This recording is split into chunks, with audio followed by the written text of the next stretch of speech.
بسم اللہ الرحمن الرحیم.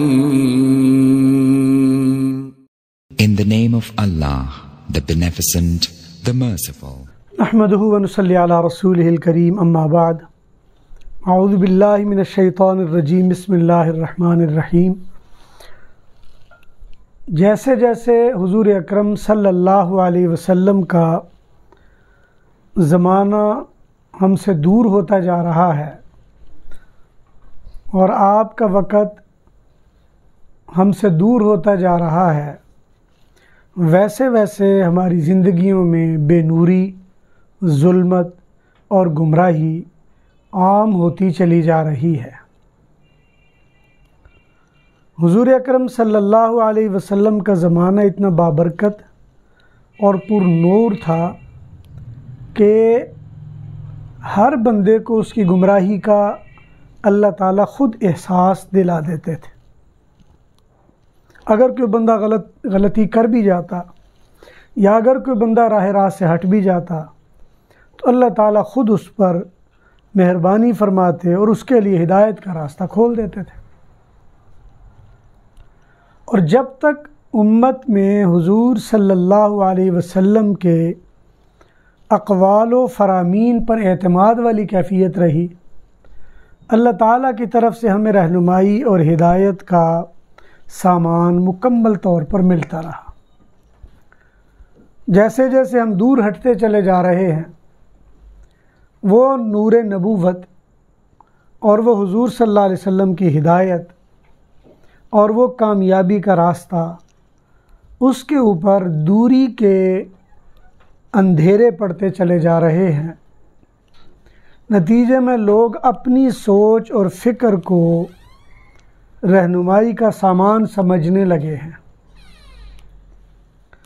انسانوں کی گمراہی یہی ہے کہ وہ نور نبوت کو چھوڑ کر اپنی سوچ اور فکر پر زیادہ اعتماد کرنے لگے. اللہ تعالیٰ نے قرآن کریم کے ذریعے حضور اقدس صلی اللہ علیہ وسلم کے ذریعے ایک رہنمائی ہمیں دی، اور ایک رہنمائی کے لیے ہمیں عقل بھی دی، سوچ بھی دی. یہ عقل اور یہ سوچ اگر نور نبوت اور حضور صلی اللہ علیہ وسلم کی معرفت اور آپ کی رہبری اور رہنمائی کے ذریعے سے حاصل ہوگی تو یہ کامل سوچ اور بہتر رہبری اور رہنمائی ہوگی. لیکن اگر یہ رہبری اور رہنمائی اپنی عقل کی بنیاد پر ہوگی اور نور نبوت سے دوری کی بنیاد پر ہوگی تو اس میں نہ رہبری ملے گی، نہ رہنمائی ملے گی، نہ نور ملے گا، نہ قرب ملے گا. آج کا دور جسے ہم عام طور پر سائنٹیفک دور کہتے ہیں، اس سائنٹیفک دور نے ہمیں بڑے بڑے اہل علم، ذی وجاہت، صاحب فکر و نظر، ان کو الجھا کر رکھ دیا ہے.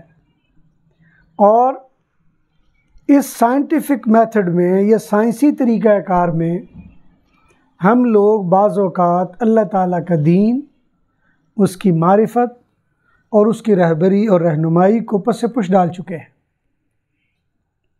نتیجہ یہ ہے کہ آج ہم گمراہی کو عام اور ہر طرف دیکھ رہے ہیں. کہنے کو ہمارے تعلیمی ادارے تعلیم کے زیور سے لوگوں کو مزین کرتے ہیں، حقیقت میں وہ مزین کرنے کی بجائے اس کو فرسودہ کرتے چلے جا رہے ہیں.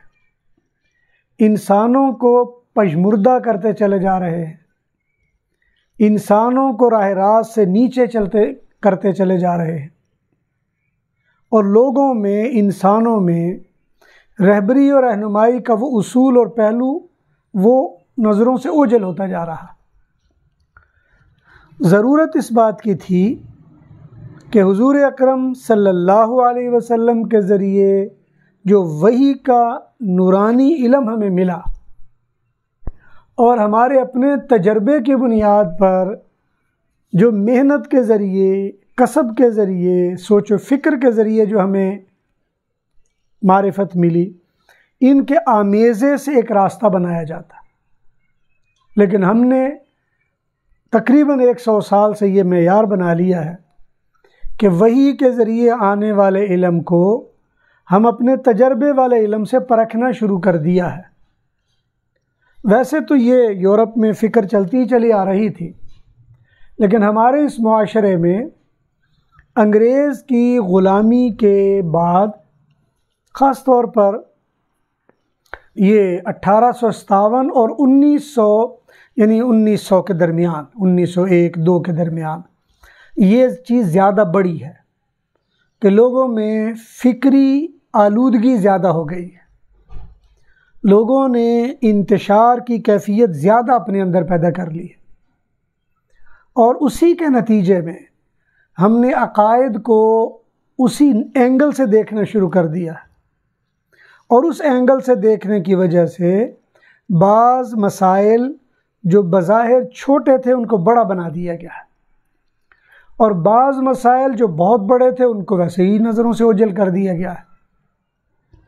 آج کے دور میں سمجھنے کی بات یہ ہے کہ ہم سارے کے سارے اس بات کے پابند ہیں کہ وحی کے ذریعے جو علم ملا اور ہمارا تجربی علم اس کے درمیان میں چلا جائے۔ 100% ہمارا تجربی علم بھی ٹھیک نہیں ہے، اور 100% وحی سے آنے والا علم اور جو ہماری سوچ اور فکر اس کی ایکسپلینیشن کرتی ہے وہ بھی ٹھیک نہیں ہے۔ وحی کے علم میں کوئی شک نہیں، لیکن ہمارے اپنے جو اس علم کو ایکسپلین کرنے کے انداز ہیں وہ ٹھیک نہیں ہیں۔ ہمارے مشائخ کے ہاں، اہل طریقت کے ہاں یہ مسئلہ عام ہے کہ وحی کے ذریعے کوئی چیز پتہ چلتی تھی تو وہ ایگزیکٹ اور پورے طور پر اس کا مفہوم درست ہوتا تھا، لیکن کرامت کے ذریعے، الہام کے ذریعے جو پتہ چلتی ہے اس کے بارے میں ہم کہتے ہیں کہ وہ درست نہیں ہے۔ وجہ صرف یہی ہے کہ اس کی جو ایکسپلینیشن کرنی ہے وہ ہم صحیح کر نہیں پاتے، ہمارا تجربہ، ہماری سوچ اور فکر وہ اور طرف جا رہی ہوتی ہے، اور وحی کا علم وہ کچھ اور کہنا چاہ رہا ہوتا ہے۔ نتیجہ یہ کہ الجھاؤ بڑھتا چلا جاتا ہے، دوری بڑھتی چلی جاتی ہے، تنازع بڑھتے چلے جاتے ہیں، اختلافات بڑھتے چلے جاتے ہیں، دوریاں اور زیادہ ہوتی چلی جا رہی ہیں، اور گمراہی وہ مزین روپ میں ہمارے سروں پر مسلط ہوتی چلی جا رہی ہے۔ اس لیے بنیادی طور پر ہمیں چاہیے ہم یہ دیکھیں کہ وحی کا علم اور ہمارا تجربی علم یہ دونوں آپس میں کتنے اکٹھے ہو کر چلیں گے اور کتنے اکٹھے ہو کر نہیں چلیں گے۔ یہ ہماری بنیادی سوچ ہونی چاہیے تاکہ ان دونوں کے درمیان ایک راستہ نکالا جائے اور وہ راستہ ہمارے لیے رہبری اور رہنمائی کا باعث بنے۔ اس طرح ہم کامیابی کی طرف جائیں گے، بصورت دیگر کامیابی ممکن نہیں ہے۔ وآخر دعوانا الحمدللہ۔